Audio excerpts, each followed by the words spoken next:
우리가 그동안에 수차례 강조하고 거의 우리 이제 믿는 사람에게는 상식처럼 되어 있는 게 우리가 구원을 받기 위해서는 오로지 어떤 선행도 필요 없고 오직 예수 그리스도를 나의 구원자로 맞아들이는 그 믿음을 통해서 우리는 구원을 받게 됩니다. 그래서 구원받은 자가, 구원의 길로 들어선 자가 이제 이 예배당에 나오게 되고 그렇게 되는데, 일단 우리가 예수 그리스도를 믿고 구원의 길로 들어서면 그때부터는 우리는 전인격적인 삶의 변화가 나타나야 한다. 이것이 이제 성경이 요구하시는 내용입니다. 그래서 우리의 삶이 예수 그리스도를 닮아가는, 그래서 끝없이 우리는 성화를 이루어가는 이런 삶을 살아가야 된다. 비록 부족하고 흠 많고 아직도 내 안에 있는 죄성 때문에 우리가 많은 죄를 짓고 후회하고 그러지만은, 회개하고 그러지만은 우리는 이런 삶을 끝없이 추구해야 된다. 이것이 이제 성경에서 우리한테 요구하시는 바입니다. 그런데 오늘은 그동안에 우리가 믿는 자로서 어떻게 삶을 살아야 될 것인지 여기에 대해서 수차례 강조를 해왔거든요. 오늘은 이제 우리가 균형을 맞추기 위해서 일단 우리가 예수 그리스도를 믿고 이 자리에 있으면서 하나님 뜻대로 살려고 그렇게 노력할 때, 그때 천상에서는 이제 표현하자면은 하늘에서는 우리의 구원을 유지하기 위해서, 확고히 하기 위해서 어떤 일이 벌어지고 있는지 이것을 오늘 본 말씀에서 살펴보도록 하겠습니다. 요지는 하나님께서는 처음부터 마지막까지 우리의 구원을 계획하셨고 이루어가고 계시고, 그 다음에 이렇게 있고, 그 다음에 또 하나는 우리가 이 세상 살아갈 때 지금 이 순간 우리의 구원은 아직 확정된 것이 아니고 이미 이제 최종 결정된 것은 아니지만은 하나님께서 계획하신 우리의 구원을 유지하기 위해서, 확고히 하기 위해서 하나님 그 삼위일체 하나님께서 얼마나 철저하니 삼중에 걸쳐서 우리를 보호하고 계시는지 이 말씀이 로마서 8장에 잘 나와 있습니다. 로마서는 우리가 익히 알고 있듯이 구원에 관한 교리를 집약하고 있는 가장 중요한 서신입니다.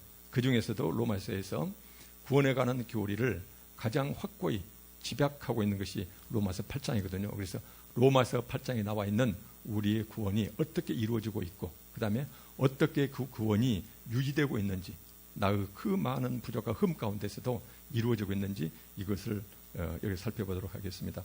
오늘 31절부터 말씀을 보고 있는데요. 실은 하나님께서 우리를 어떻게 구원을 해 주셨는가, 이것이 29절부터 미리 나와 있습니다. 그래서 우리가 익숙한 내용입니다. 그러나 익숙하면서도 이 사건을 바로 내 자신의 사건으로, 그래서 내가 직접 그 당사자로서 이 말씀을 바라보시게 해요. 다시 한번 익숙한 내용이지만 살펴보도록 하겠습니다. 29절에 보니까는 하나님이 미리 아신 자들을 또한 그 아들의 형상을 본받게 하기 위하여 미리 정하셨으니, 그러면서 보니까는 첫째, 이제 우리가 구원의 5단계 해가지고 예지, 미리 아셨다, 예정, 미리 구원자로 결정하셨다, 구원해 주시로 결정하셨다, 그 다음에 때가 되면 우리를 부르셨다. 그래서 우리로 하여금 예수 그리스도를 믿게 하시고, 그리고 우리에게 너는 이제 죄 없어, 의롭다고 칭해 주시고, 그 다음에 이제 마지막 단계로 끝없이 지금부터 우리는 성화된 다음에 마지막 최종 예수 그리스도가 재림하실 때 우리의 영화가 결정되는, 그래서 예지, 예정, 부르심, 칭의, 그 다음에 성화, 이 5단계를 29절부터 30절에 나와 있습니다. 그래서 우리가 익숙한 내용이지만 여기서 특별히 우리가 주목해야 될 내용 한두 가지를 더 짚어보면서 말씀을 살펴보도록 하겠습니다. 미리 아신 자들, 여기에 대해서 실은 신학자들 세계에서는 의견이 분분합니다. 그런데 여기에 대해서 어떻게 하냐면요, 미리 알다, 이것을 이제 안다, 지적으로 알고 있다, 이것을 현대 사전 의미로, 현대 우리 의미로 이것을 해석하거든요. 그러나 그렇게 해석하게 되면 두 가지 난점에 부딪히게 됩니다. 여기서 미리 아신다는 것은 미리 알고, 그 다음에 미리 구원하기로 결정하신 다음에 그래서 부르시고 결국 구원하신다. 그래서 미리 아신다는 것은 구원 받을 자를 미리 아신다는 것이 되거든요. 구원 받을 자는 미리 안다. 그러면 이것은 이제 어떤 의미가 되냐면은, 하나님께서는 여러 사람들한테 우리는 예수 그리스도를 전하거든요. 전하는데 어떤 사람은 그걸 받아들이고 어떤 사람은 그걸 받아들이지 못해요. 그래서 여기 미리 안다는 것을 현대 사전적 의미로 그냥 우리가 이해하게 된다면은, 하나님께서는 당신을 끝없이 이렇게 전도할 텐데 그중에서 어떤 사람이 그 전도를 받아들여서 예수 그리스도를 구주로 받아들일지 믿음을 갖게 될지를 미리 아시고 그런 사람들만을 꼭 집어서 그런 사람, 저 사람은 아무리 해도 너는 예수 그리스도를 맞이하면 받아들이지 못했게 너는 죄하고 너는 나중에 예수 그리스도를 전도할 때 받아들일. 그래서 너는 내가 미리 그 사실을 알고 있기 때문에 그래서 예수 그리스도를 믿게 될 줄을 미리 알기 때문에 그 사람을 미리 알시고 예지, 그 다음에 그 사람을 구원하기로 미리 작정하신 다음에 예정, 그 다음에 때가 되면 부르신다, 이렇게 해석하거든요. 그러면은 이제 문제가 생깁니다. 성경에서는 우리가 예수 그리스도에 의해서 구원받게 된 것은 전적으로 하나님의 은혜, 우리가 한 것은 아무것도 없다, 이것을 성경에서 수차례 강조하고 있는데도 불구하고 만약 하나님께서는 전도를 받아들일 자를 미리 아시고 그 사람들만을 정해서 구원하신다고 그러면은 결국은 내 구원의 시작점은 나에게 다가온 하나님의 말씀이 됐든지 전도자가 됐든지 그 사람을 내가 받아들이는 나의 선택 행위 자체가 내 구원의 출발점이 됩니다. 그러면은 그 구원의 공로는 나로부터 시작되거든요. 어쨌든 힘과 그 능력을 갖고 계신 분은 하나님이시지만은 그것을 내가 거부하면은 내가 구원이 이루지 않지만 내가 받아들였기 때문에 내 구원은 시작된 것이다. 그래서는 내가 나에게 전해져 오는 그 복음을 내가 선택했다는 나의 선택 행위 자체가 나의 구원의 출발점이 되기 때문에 그러면은 나의 구원은 나의 공로에 의해서 시작되는 것으로 전적으로 하나님의 힘이고 능력이시지만은 나의 선택이라는 나의 공로가 합쳐져서 그래서 나의 구원은 시작됐다, 이렇게 볼 수가 있어요. 그러나 성경은 전혀 그렇게 보질 않습니다. 에베소서 2장 8절에 보면은 이런 말씀이 나와 있습니다. 에베소서 2장 8절, 네 번에 걸쳐서 네가 구원받는 것은 절대로 네 공로가 아니라는 것을 네 번에 반복적으로 반복법으로 강조를 하세요. 2장 8절에 보면은 너희는 그 은혜에, 하나님의 은혜에 의하여 믿음으로 말미암아 구원을 받았으니, 그러면서 보니까는 이것은, 이 구원은 너희에서 난 것이 아니요, 네 구원은 절대로 너로부터 출발했지 않았다는 것이에요. 너 때문에 구원받은 게 아니라는 것이거든요. 너희에서 난 것이 아니요, 첫째 하나님의 선물이라. 우리가 잘 알다시피 선물이라는 것은 아무런 대가 없이 주는 것이 선물이거든요. 이것은 하나님의 선물이라 그렇게 강조하신 다음에 행위에서 난 것이 아니니, 이 행위라는 것은 나의 착한 행위도 되겠지만 나의 선택 행위에서 난 것이 아니라는 것이거든요. 아니니 이는 누구든지 자랑하지 못하게 하려 함. 그래서 자기가 구원받는 것은 절대로 내한테 어떤 공로가 있어서 나의 어떤 선택 행위가 있어서 그래서 내가 구원받은 것이다. 그래서 너의 구원은 처음부터 마지막까지 하나님의 공로, 하나님의 은혜에서 된 것이지 내가 한 것은 아무것도 없다는 것을 에베소 2장 8절에서는 이렇게 네 번에 걸쳐서 반복적으로 이렇게 강조하십니다. 오로지 하나님 은혜. 그래서 너희에서 난 것도 아니고 그것은 철저히 하나님의 선물이고 그 다음에 네 행위에서는 절대로 출발한 것이 아니고 그래서 절대로 너는 네 구원을 자랑해서는 안 된다라고 이렇게 말씀하세요. 유사한 말씀을 디도서 3장 5절에서 똑같이 말씀하십니다. 디도서 3장 5절에 우리를 구원하시되 우리의 행한 바 의로운 행위로 말미암지 아니하고, 그래서 내 구원의 출발점은 내 의로운 행위에서 출발하지 않아요. 여기서 의로운 행위 중에서 최고 의로운 행위가 뭘까요? 나의 구원자 예수 그리스도를 내가 내 선택에서 내가 맞아들이는 것. 그래서 나의 선택 행위도 당연히 의로운 행위에 들어갑니다. 성경에서 이만한 큰 의로운 행위가 없거든요. 그래서 보니까는 우리를 구원하시는데 나의 구원은 우리의 행한 바 의로운 행위로 말미암지 아니하고 그것을 통해서 나는 구원받는 것이 아니고 오직 그의 긍휼하심을 따라서 나는 구원을 받았다. 그의 긍휼하심, 이것은 뭐예요? 우리를 불쌍히 여기시는 하나님의 그 사랑 때문에 그래서 너는 구원받은 것이지 절대로 네 행위에서 네 어떤 선택에서 너희 공로로 구원이 출발하지 않았다, 이렇게 말씀하십니다.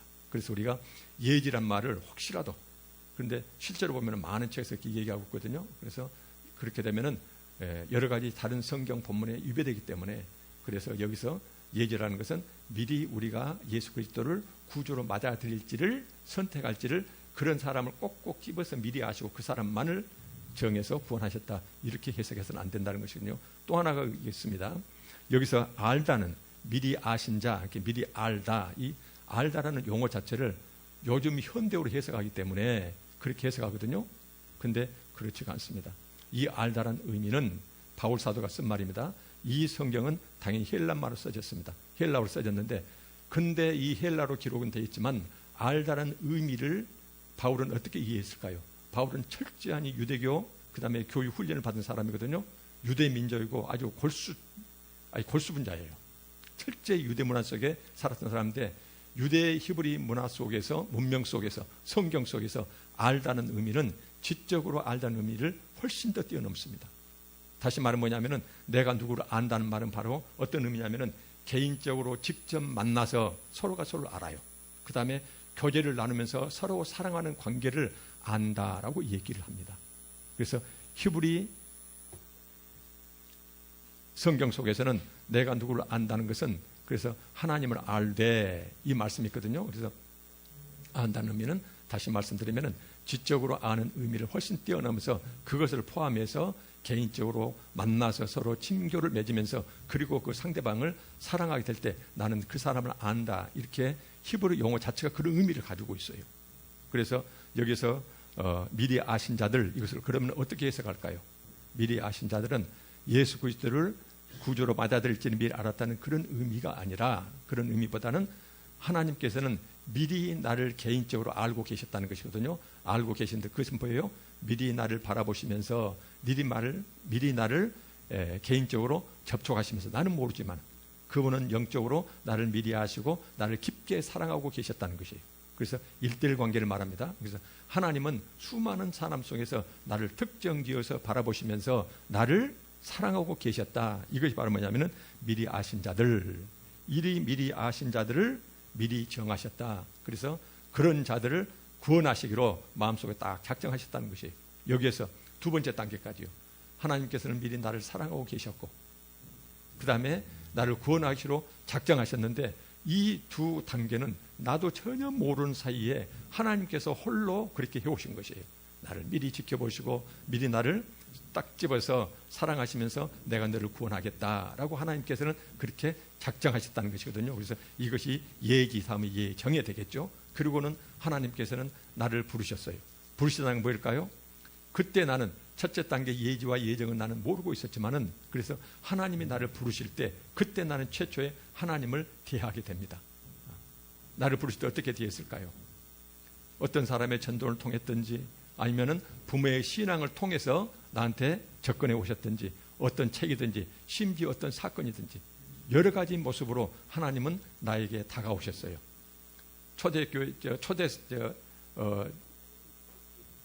우리 성경에서 보면은 최초 인류 중에서 하나님께서 아브라함을 찾아오셨듯이 하나님은 여러 가지 사건, 여러 가지 사람을 통해서 나에게 다가오셨거든요. 그래서 그때 나는 최초로 하나님을 이제 접촉하게 됩니다. 알게 됐어요. 그때 하나님은 나를 부르셨어요. 어떤 상태에서 부르셨습니까?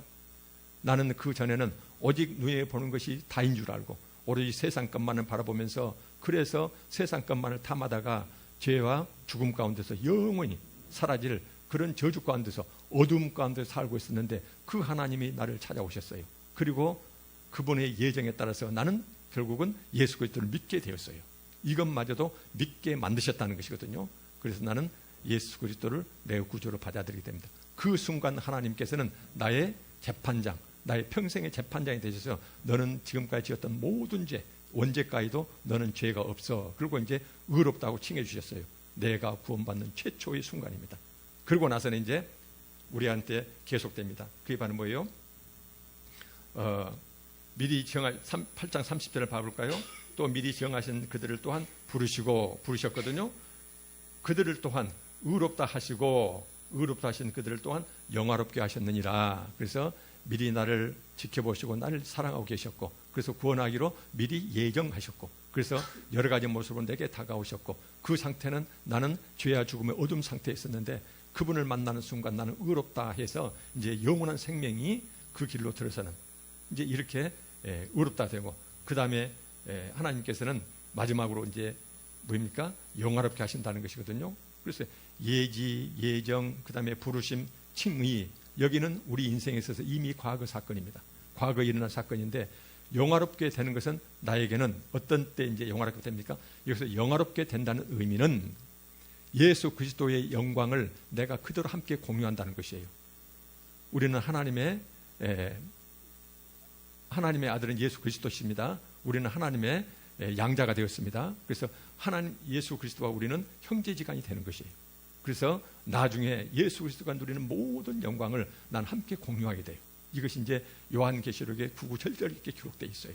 근데 그 영화롭게 되는 것은 언제 이루어지냐면은 예수 그리스도가 이 땅에 재림하실 그때에, 최후 심판 때에, 그때 생명책에 기록된 자들만이 이 영화를 누리게 되거든요. 그래서 우리가 보면은 먼 훗날 이루어지게 될 그런 사건이에요. 근데 이 성경 본문에서는요, 과거 사건으로 이것이 기록되어 있어요.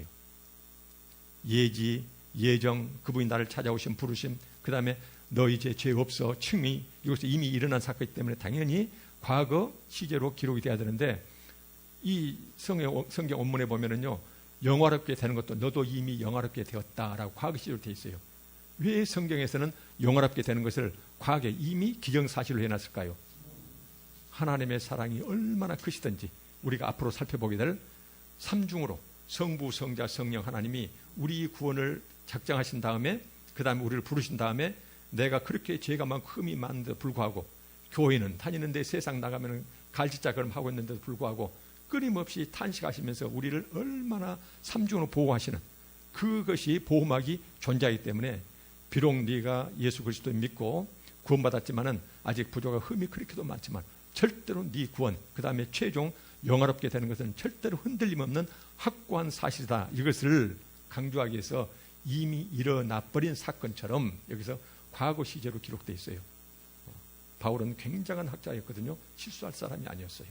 그런데 여기서 보면은 예지부터 시작해서 영화롭게 되는 까지 이미 기정사실화, 그래서 우리의 구원의 확실성, 그래서 과거 시제로 이미 기록해 놓으셨다는 것입니다. 그래서 우리가 이 말씀을 정말로 영화롭게 되었다, 이 과거 시제를 우리가 깊게 살펴봐야 되거든요. 그 다음에 얼마나 감사한지 모릅니다. 그래서 이제 바로 이것이요, 지금까지 봤던 29절 30절 말씀이 하나님이 우리를 얼마나 확고한 계획 속에서 우리를 구원해 주셨는지, 구원하고 계시는지 이것이 기록되어 있어요. 그리고 오늘 읽었던 31절 말씀이요, 그런즉 이 일에 대하여, 이 일은 방금 살폈던 그 내용입니다. 하나님께서 얼마나 확고하게, 나는 전혀 모르고 있었는데 그분은 미리 나를 태어날 것을 미리 아시고, 하나님은 시간을 창조하신 분이기 때문에 시간의 제한을 받지 않으신 분입니다. 그런 관점 속에서 이해를 합니다. 그래서 나를 태어날 줄을 미리 아시고, 그리고 나를 지그시 바라보시면서 그렇게 사랑하셨어요. 얼마나 사랑했어요? 당신의 외아들을 대신 목숨을 내줄 정도로 그렇게 사랑하게 바라보시면서, 그래서 예지입니다. 그리고는 너는 반드시 내가 구원하겠다라고 정하셨어요. 그리고는 여러 가지 모습으로 나한테 다가오셨어요. 그래서 그분을 만나는 순간 나는 어둠으로부터, 세상 사람들이 이것을 이해를 못해요. 우리를 미련하게 봐요. 그래서 세상 지혜로는 이것을 알 수가 없지만은 하나님이 미리 정하셨기 때문에 우리는 예수 그리스도를 구원자로 받고 우리는 구원의 길로 들어선 것입니다. 그래서 이제 이렇게 하나님께서는 우리를 구원을 이렇게 확정해 놓고 계신 이 일에 대하여 우리가 무슨 말 하리요? 하나님께서 이렇게 우리를 확실하니 구원하시고 미래의 일마저도 확정해 놓으시고 과거 시절로 확정해 놓고 계시는데, 도대체 우리 구원에 대해서 우리가 더 무슨 말을 더 덧붙일 수가 있겠느냐, 그 말이에요. 우리의 구원은 확실하고도 확실하다, 그 말이거든요.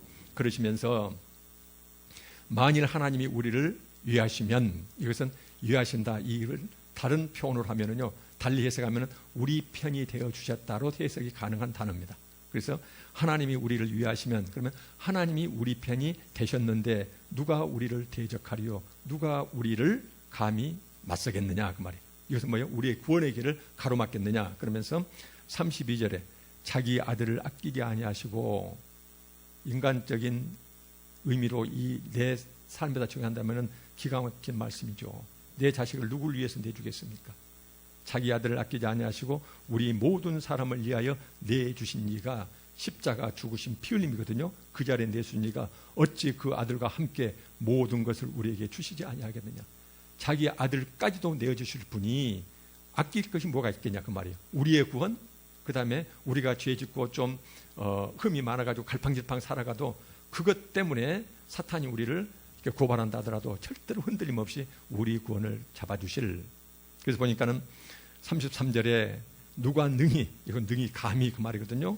하나님께서 택하신 자들, 우리들을 고발하리요, 고소하겠습니까? 의롭다 하신 이는 하나님이시니. 자, 여기서 33절에 고발하리요, 이 단어가 또한 많은 의미를 담고 있습니다. 이 의미는 바로 뭐냐면은 이미 우리는 예수 그리스도를 믿는 순간 하나님께서는 의롭다, 이렇게 모든 죄가 하나도 없다라고 우리를 죄 없음 상태를 이렇게 법정에서 선고해 주셨거든요. 선고해 주셨는데 여기서 고발한다는 것은 뭐예요? 죄가 있기 때문에, 죄 때문에 고발을 우리는 당하는 겁니다.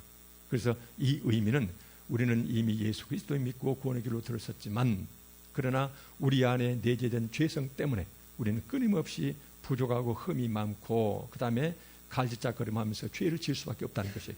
그러니까는 사단이 하나님 앞에서 끊임없이 어때요? 보십시오, 예수 믿고 구원 길로 들어섰다는데 지금 삶이 저런 모습입니다. 그러면서 우리 죄를 계속 고발하고 있다는 것이에요. 그래서 고발하려, 이 단어는 바로 무엇을 역설적으로 우리를 표현해 주고 있냐면요, 예수 그리스도 믿고 구원받았지만 그러나 우리는 아직도 죄의 길에서 온전히 벗어나지 못하고, 그래서 죄된 습성이 남아있어서 늘 삶 가운데서 죄를 짓고 있다는 것이에요. 그런데 하나님께서 그걸 감안하시면서도 여전히 의롭다 하시다, 이 말씀이에요. 그러면서 이 고발한다는 의미를 우리가 다시 한번 생각한다고 하면은, 자, 이 하나님께서는 지금까지 예정 미리 사랑하고 계시면서 끝까지 먼 훗날 우리에게 이루어질 영화롭게 되는 것마저도 확정적인 과거 사실로 확정해 오시고, 그 다음에 우리가 예수 그리스도 믿고 구원의 길로 들어섰지만 우리가 끊임없이 그 역시 죄 가운데 살아가고 있을 때도, 사탄이 그것을 고발할 때도 그래도 하나님께 끝까지 우리를 의롭다라고 붙들어 주신다는 것이거든요. 그래서 바로 이것이 바로 뭐예요? 우리 구원을 예정하시고 실제로 실행하시고, 그 다음에 지금 이 상태에서 온 인류의 재판장으로서 하늘에 계신 그 하나님께서는 우리의 잘못된 습성이랄지 죄성을 가지고 끊임없이 부족과 흠이 있지만은 끝없이 우리를 위해서 의롭다라고 인정해 주고 계신다는 것이에요. 이것이 바로 우리 구원의 첫째 보호막이 되는 것입니다. 그리고 나서 이제 34절에 둘째 보호막이 나타나는데 예수 그리스도입니다. 그 예수 그리스도는 누가 정죄하리요? 이 문맥상 요놈을 이제 풀어서 하면은요, 누가 우리를 정죄, 죄 있다고 하겠습니까? 그리스도 예수께서 우리를 정죄하겠습니까? 예수 그리스도는 지금은 나중에는 이제 최후 심판자로 이 땅에 오실 분이거든요. 그래서 예수 그리스도는 우리의 스승이세요. 또한 우리를 모든 걸 가르쳐 주셨어요. 우리의 구원자세요. 근데 우리가 죄 지을 때 예수 그리스도가 우리를 손가락질을 하면서 우리한테 단죄하겠냐 그 말이에요. 절대로 그럴 리가 없습니다. 왜 그래요? 예수 그리스도는 죽으실 뿐 아니라 나를 위해서 십자가에서 죽어주실 뿐만 아니라 다시 살아나신 이는 예수 그리스도니 부활마저도 우리를 위해서 부활하신 것이에요. 왜 그렇습니까? 예수 그리스도의 부활 자체는 바로 먼 훗날 내 부활이 되거든요. 그래서 우리 모두가 지금은 희미해서 볼 수 없지만 나중에 예수 그리스도의 그 영광스러운 모습으로 우리도 부활하게 될 것이다. 성경을 그렇게 말씀하고 계세요. 그래서 예수 그리스도의 부활마저도 우리를 위해서 부활해 주신 것이다. 그는 하나님의 우편에 계신 자요, 우편에 계신다는 사실 자체를 우리가 주목해야 됩니다. 옛날 고대 동방 지방에서는 특히 이제 히브리 문화 속에서는요, 어떤 사람의 우편에 선다는 게 바로 뭐냐면은 그 사람의 보호자로 하셨다는 거예요. 그 사람의 보호자, 재판장이란 뭐냐면은 그 사람의 변호사가 우편에 섭니다. 그래서 우편에 섰다, 이것은 뭐냐면은 보호자로서 왔다는 의미입니다. 그래서 생명과 능력, 그 사람의 생명을 보호하기엔 능력의 소유자가 우편에 서 있다는 그런 의미로 동방에서는 받아들이고 있거든요. 그래서 우편에서 계신 자요, 이것은 뭐냐면은 예수 그리스도가 하나님의 지금 현재 하나님 계시는 그곳에서 하나님 우편에 나를 위해서 서 계신다는 것은 나의 전담 변호사로서 그곳에 계신다는 의미예요.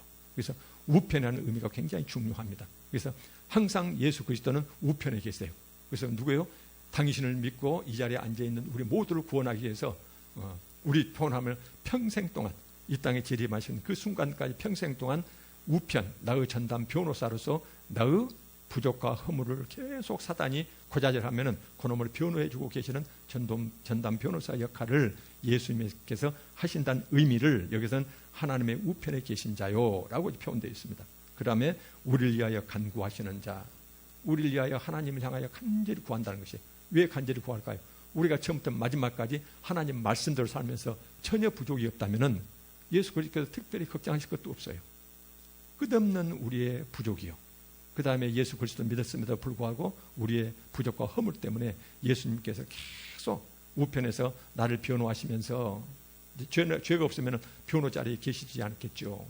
나의 죄 때문에, 부족 때문에 전도원 변호사로서 끝없이 변호하시면서 하나님께 우리를 위해서 기도하시는 분, 이 성자 하나님께서 바로 우리의 두 번째 보호막이 되세요. 더구나 놀라운 것은 지금은 우리의 전담 변호사지만 온 우주 만물을 최후 심판하실 그 순간 어때요? 이 나의 전담 변호사가 나의 재판장으로 오세요. 심판자로 오시거든요. 그래서 우리는 이 제2의 보호막으로서 예수님께서 얼마나 우리를 보호하고 계시는지, 이것이 구구절절 나와 있다는 것이에요. 세 번째가 성령 하나님의 도우심입니다. 보면은 8장이요. 다시 한번 말씀드리면은 로마서 8장, 로마서는 구원에 대한 최대의 교리서입니다. 근데 로마서 중에서도 구원에 관해서는 8장에가 모든 결론이 압축되어 있어요, 지금. 그래서 이 8장에서 성령 하나님의 우리를 어떤 형태로 도우십니까? 나와 있습니다. 8장 26절 한번 봐보실까요? 8장 26절에 보니까는 이와 같이 성령도 우리의 연약함을 도우시나니, 뭐가 전제되어 있어요? 구원의 길로 들어섰지만 아직도 죄의 본성 때문에 끝없이 갈시자 걷고 있는 우리의 연약함, 부족함이 여기에 전제되어 있어요. 우리의 연약함을 도우시나니 우리는 마땅히 기도할 바를 알지 못하나, 어떻게 기도할지도 모르고 어떤 내용 기도할지도 몰라요. 모르나 오직 성령이 말할 수 없는 탄식으로, 말할 수 없는 탄식. 왜 그래요? 우리의 부족과 허물 때문에요. 그렇게 삼위일체 하나님께서는 우리를 위해서 그렇게 애쓰고 계시는데 아직도 우리는 어때요? 영안이 흐려지고 세상 것 바라보면서 갈시자걸음 하고 있거든요. 그래서 성령께서는 말할 수 없는 우리를 위해서 탄식하고 계신다는 것이에요. 여기서 탄식을 다른 용어로 해석하면은 여기서는 신음소리로 해석이 됩니다. 성령께서는요, 입술로 나오지 않게 말할 수 없는 탄식, 이것을 다른 의미로 해석하면은, 이제 원어 뜻에 가깝도록 해석하면은요, 밖으로 드러나지 않는 신음소리를 꼭 참고 계신다는 말이에요. 여기서 성령께서. 그래서 이 말은 뭐예요? 얼마나 우리 부족과 허물이 큰지. 다른 한편에서는 어때요? 그럼에도 불구하고 성령 하나님은 얼마나 우리를 사랑하시는지. 그러니까는 깊고 내면에서 우리를 향하며, 우리를 바라보시면서 깊은 내면의 신음소리가, 우리를 위한 그 신음소리가 꼭 참고 계시면서 우리를 위하여 친히 간구하고 계신다라는 것이에요. 성령 하나님께서는 하나님의 뜻에 맞는 기도를 하시거든요. 하나님께서는 당신의 뜻대로 하는 기도는 무조건 들어주신다고 하셨거든요. 그래서 실은 우리는 기도할 바를 모르고 이렇게 살아가지만 말할 수 없는 탄식 가운데 성령께서는 우리를 위하여 가장 적합한 기도를 하나님께 들어주시는데 그 기도를 하나님께 들어주시겠죠. 그래서 이 성령 하나님의 도우심이 우리의 세 번째 보호막이 되겠죠. 그래서 우리는 성부, 성자, 성령 하나님이 이렇게 삼중의 보호막 속에서 우리를 구원해 내셨고 우리 구원을 지켜주신다는 것이에요. 그래서 성부 하나님께서는 우리의 미래 성화까지도 이미 확정지어 놓으셨다. 과거 시제로. 그러고 나서는 우리가 죄 짓고 그렇게 계속 고소당할 때도 전혀 흔들림 없이 우리를 계속 의롭다고 반복적으로 우리를 지켜주고 계신다. 첫째 보호막. 두 번째, 성자 예수님은 나를 살려내기 위해서 당신 목숨까지도 주셨고 지금은 재판장이신 하나님의 우편에서 나를 위한 전담 변호사로서 끝없이 오직 나만을 위해서, 내 구원을 위해서 그렇게 헌신하고 계신다는 것이에요. 이거 두 번째 보호막이고, 세 번째는 뭐예요? 성령 하나님은 아직 죄의 본성에 빠져가지고 온전히 변화되지 못한 나를 위하여 끝없이 신음소리, 그리고 고통스러워하면서도 나를 위해서 끝없이 기도해 주시고 내 삶을 인도해 가신다는 것이거든요. 이것이 이제 세 번째 보호막이요. 그래서 우리는 이러한 성부, 성자, 성령 하나님의 삼중의 보호막 속에서 우리의 구원은 보장받고 있다는 것이거든요. 보장받고 있다. 그래서 우리는 얼마나 행복한 자들인가. 그래서 이제 이런 말씀을 보면서요, 어떤 분들은 이제 그런 말씀을 하실 수가 있거든요. 저도 가끔 그런 생각이 들 때가 있어요. 내가 이러는데, 어찌 보면 유선자 같은 이런 분도 있는데, 나의 구원이 정말 하나님의 그 지음하신 분, 그 다음에 그 순백색 같은 이 흠한 없는 그 하나님이 어떻게 내가 이렇게 하면 구원받을 수 있을까? 그래서 사람의 경우에 따라서는 자기의 구원을 염려하면서 근심할 수가 있어요. 그런데 이 본문 8장을 주석하면서 유명한 신학자 내지는 이제 스토트 내지는 이제 다른 신학자들이 해석하는 것이 있어요. 이 본문을 보면서 어떤 사람들은 내가 이렇게 죄 짓고 그래서 성령 하나님이 신음하시고 그 다음에 하나님께서 그 고발을 당하지 우리를 계속 의롭다고 이렇게 하시고 예수 그리스도는 나를 보호하고 계시는데 내가 이렇게 살아가면은 내가 혹시 구원받지 못할까 이런 염려를 하게 되는데 그러나 걱정할 것이 없다. 왜 그러냐면 예수 그리스도 밖에서 살아가는 사람은 눈에 보이는 세상뿐이기 때문에 이 세상 밖의 구원 여부에 대해서는 전혀 관심조차도 없다는 것이에요. 그래서 만약 자기가 육신의 삶이 다 끝난 날 나의 영원한 생명으로의 구원에 대해서 염려, 근심, 걱정이 되고 있다는 그 사실 자체가 바로 뭐냐면은 이미 당신은 구원의 길에 들어섰고 비록 부족해서 흔들리고는 있지만은 이 삼중의 보호막 속에서 굳세게 지금 지켜주고 있는 상태이기 때문에 전혀 걱정할 것이 없다. 그래서 오로지 우리는 하나님의 부르심을 받았기 때문에 이것이 얼마나 놀라운 복인지를 깨닫고서 그래서 나를 구원해 주기 위해서 자기 생명까지 버리신 그 하나님을 위하여 우리는 그분의 깊으신 뜻을 늘 성경 말씀을 살피면서 그 삶을 살려고 노력해 가면 되는 것이다. 이렇게 말씀을 하십니다. 그래서 오늘 우리가 하나님께서 삼중의 보호막 속에서 내 구원을 이루셨고 그 다음에 지켜가고 계신다. 전혀 근심 걱정할 것이 없다. 그 대신에 우리는 어떤 삶을 살아가야 될까요? 우리가 히브리서 12장에서 봤던 대로 늘 말씀을 가까이 하면서 그 다음에 그 말씀으로 내가 잘못된 길로 들었을 때 그 말씀을 가지고 내 자신을 치면서 피가 나도록 치면서 믿음이 주요 또 온전케 하시는 예수 그리스도만을 바라보면서 달려가는 삶, 이 삶은 하나님은 그렇게 기뻐하신다는 것이거든요. 그래서 늘 말씀으로 자기 삶을 살피면서 예수 그리스도를 바라보면서 비틀거리면서라도 살아가면은 우리의 구원은 굳세게 전혀 흔들림 없이 확고히 유지될 것이다. 왜냐하면 삼위일체 하나님께서 보호하고 계시기 때문에. 그 다음에 그 중에서 현재 나의 변호사인 그분께서는 나중에 최후 심판 때 이 세상 재판장으로 오셔서 나의 변호사가 나의 재판장이 된다는 것이에요. 성경 말씀 그 자체입니다. 이것이. 그래서 우리는 절대 우리 구원에 대해서 염려, 근심, 걱정할 것이 없다. 그래서 이제 우리가 이제 이 말씀을 이제 우리가 굳세게 붙들어야 될 것 같습니다. 그래서 어떤 신학자는 이렇게 얘기합니다. 당신이 하나님께 받은 복이 얼마나 큰지를 알려면은 로마서 8장 31절부터 34절 오늘 본 말씀 있잖아요. 이 말씀을 평생에 우리식으로 표현하면은 문 앞에다 걸어놓고 평생에 그 말씀을 사모하면서 살아가십시오. 그래서 당신은 어떻게 삼중의 보호 속에서 살아가고 있는지 그래서 이 말씀을 평생 이렇게 마음속에 깊게 담고 살아가라고 이렇게 말씀합니다. 우리는 지금 우리가 구원 이것은 눈에 보이는 것이 아니기 때문에 이것이 얼마나 놀라운 복인지 지금 우리는 희미합니다. 그러나 나중에 먼 훗날 우리가 예수 그리스도를 직접 뵙게 될 때 최후 심판 때에 그 다음에 우리의 생명이 다하는 날 예수 그리스도를 뵙게 될 때 우리가 누리는 이 복이 얼마나 놀랍고 엄청난 것인지 그때 우리는 이것을 알게 될 것입니다. 먼 훗날 예수 그리스도를 뵙게 될 때.